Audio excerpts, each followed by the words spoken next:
সালামু আলাইকুম। আমি ডক্টর নাজমুল। আজকে আপনাদের সাথে একটা বিষয় নিয়ে আলোচনা করব।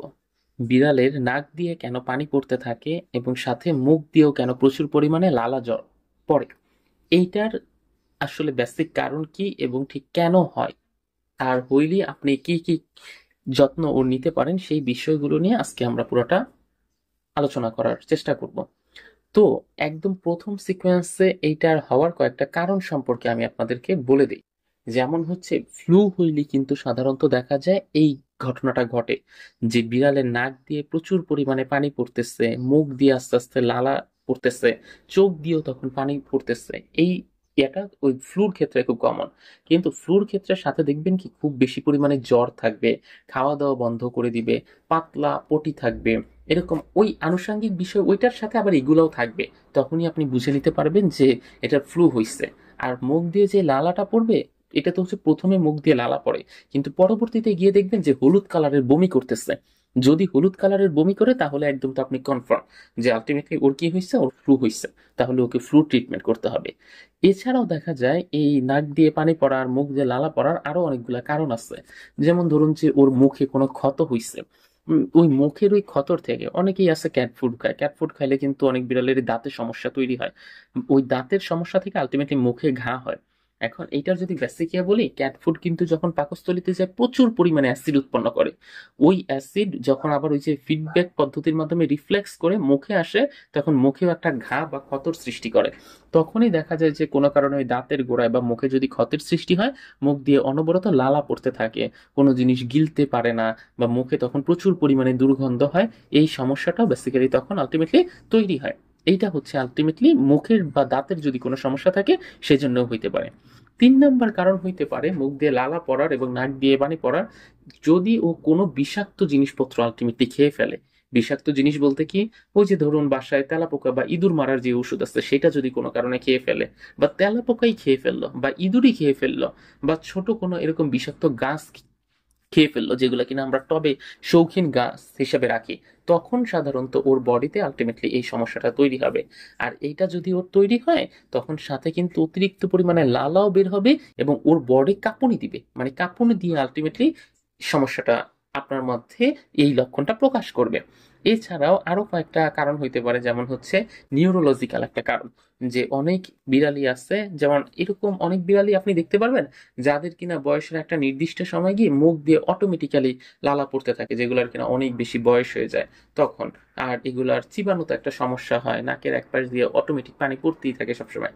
ওগুলো হচ্ছে জন্মগত বা নিউরোলজিক্যাল আলটিমেটলি প্রবলেম। খুব বেশি বিড়ালেরও যে হয় এরকম না, তবে উপরের যে কারণগুলো বললাম, যে বিষক্রিয়ার থেকে এটা হইতে পারে, মুখের সমস্যার জন্য হইতে পারে, ক্যাট ফ্লুর থেকে এটা হইতে পারে, এগুলো হচ্ছে প্রধান। এর মধ্যে ক্যাট ফ্লুটা হচ্ছে সবচেয়ে বেশি কারণে আলটিমেটলি হয়ে থাকে। এখন কথা হচ্ছে এর সময় আপনার আসলে করণীয় কি, আপনি আসলে কি করবেন। আপনার হচ্ছে প্রথমে কয়েকটা জিনিস একটু পর্যবেক্ষণ করতে হবে। সেটা হচ্ছে ওর নাক দিয়ে যে পানিটা পড়তেছে সেটার কালারটা কি। সেটার কালারটা কি একদম পুরা সাদা, নাকি একটু হালকা রক্ত মিশ্রিত একটা ভাব আছে, নাকি একটু হলদে টাইপের, নাকি একটু সবুজ। এই মোট 4 ধরনের হইতে পারে: সাদা, হালকা, রক্ত মিশ্রিত, হলুদ বা সবুজ। এই 4টা ধরনের ভিতর কোন ধরনের পানি ওর নাক দিয়ে পড়তেছে। মুখটা একটু হা করে দেখার চেষ্টা করবেন ওর মুখের কোথাও কোনো ঘা, জিহ্বার নিচে বা জিহ্বার উপরে বা দাঁতের পাশে কোনো ঘায়ের আলটিমেটলি সৃষ্টি হয়েছে কিনা। তারপরে মুখে কোনো গন্ধ আসছে কিনা, এইটা আলটিমেটলি আপনারা একটু দেখবেন। আর ও মুখে খাবার চালাচ্ছে কিনা, মানে মুখ দিয়ে খাবার খাইতেছে কিনা, সেই বিষয়টাকেও আপনাকে একটু লক্ষ্য রাখতে হবে। এই কয়েকটা প্রশ্নের উত্তর আপনি একদম সাজায় তারপরে ভেটের কাছে যাবেন। তারপরে ভেটও আপনাকে এগুলো জিজ্ঞেস করবে যে নাকের এই পানির কালার কি, মুখের ভেতরে কোনো ঘা আছে কিনা, তারপরে গন্ধ আছে কিনা, তারপরে হচ্ছে ও খেতে পারতেছে কিনা মুখ দিয়ে। এই জিনিসগুলো যখন জিজ্ঞেস করতেছে, জিজ্ঞেস করার পর ভেট তারপরে প্রয়োজনীয় ওই পদক্ষেপটা নিবে। যদি অ্যান্টিবায়োটিক ব্যবহার করতে হয় অ্যান্টিবায়োটিক ব্যবহার করবে, ওই ক্ষত থাকলে ক্ষত শুকানোর জন্য দিবে, পেইন কিলার ব্যথার জন্য দিবে, তারপরে হচ্ছে নাক দিয়ে পানি পড়ার জন্য ন্যাজাল ড্রপ দিতে পারে বা আই ড্রপ দিতে পারে, তারপরে হচ্ছে মুখের ওই যে দাঁতের গোড়ায় যে ক্ষতটা হয়েছে সেটার জন্য আলাদা ট্রিটমেন্ট করবে। আর এই সময় আপনার করণীয় কি, আপনার করণীয় হচ্ছে একটাই, সেটা হচ্ছে ওকে একটু চিকেন যে স্টকটা আছে, চিকেন স্টকটা একটু হালকা গরম অবস্থায় বারবার খাইয়ে দেওয়ার চেষ্টা করতে হবে। বারবার যদি একটু একটু করে ওকে খাইয়ে দেন, তাহলে দেখবেন যে ও আর ডিহাইড্রেশনও পড়তেছে না, বা ও যে ওই যে খাবারটা না খাওয়ার ফলে যে ওর বডিতে অপুষ্টির যে শিকারটা হওয়ার কথা ছিল সেটা ওর হবে না। আপনি একটু শুধু বারবার চেষ্টা করবেন, ওকে চিকেনের শুধুমাত্র যে স্টকটা আছে ওই স্টকটাই ওকে বারবার খাওয়াবেন। আর একটু ও খাইতে না চাইলে সিরিঞ্জের মধ্যে নিয়ে একটু জোর করতে হবে। এই সময়টা একটু জোর করে ওকে খাবারটা বারবার আমাদের যদি দিতে পারি তাহলেই হচ্ছে ও আস্তে আস্তে সুস্থ হয়ে উঠবে।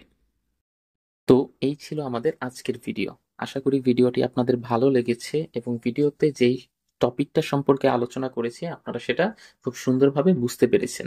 যদি আপনাদের এই সম্পর্কিত কোনো কিছু জানার থাকে আপনারা সেটা কমেন্ট বক্সে আমাকে জানাতে পারেন এবং চাইলে আমার সাথে সরাসরিও কন্ট্যাক্ট করতে পারেন। স্ক্রিনে দেওয়া যে নাম্বারটা আছে সেই নাম্বারে কল করতে পারেন অথবা এই নাম্বারেই হোয়াটসঅ্যাপ আছে, হোয়াটসঅ্যাপেও আপনারা চাইলে আমাকে নক দিতে পারেন। আমি চেষ্টা করব আপনাদেরকে যে কোনো সময় সার্বক্ষণিক সহায়তা করার। আপনারা চাইলে আমার ফেসবুক পেজ এবং গ্রুপেও জয়েন হতে পারেন। সেখানে সার্বক্ষণিক আপনাদের যে সমস্যাগুলো আছে সেই সমস্যাগুলো জানালেই খুব দ্রুততার সাথে স্বল্প সময়ে আপনারা রিপ্লাই পাবেন। তো আশা করব আমার সেই ফেসবুক পেজ আর ফেসবুক গ্রুপে জয়েন হয়ে যাবেন। ধন্যবাদ সবাইকে, ভালো থাকবেন। আসসালামু আলাইকুম।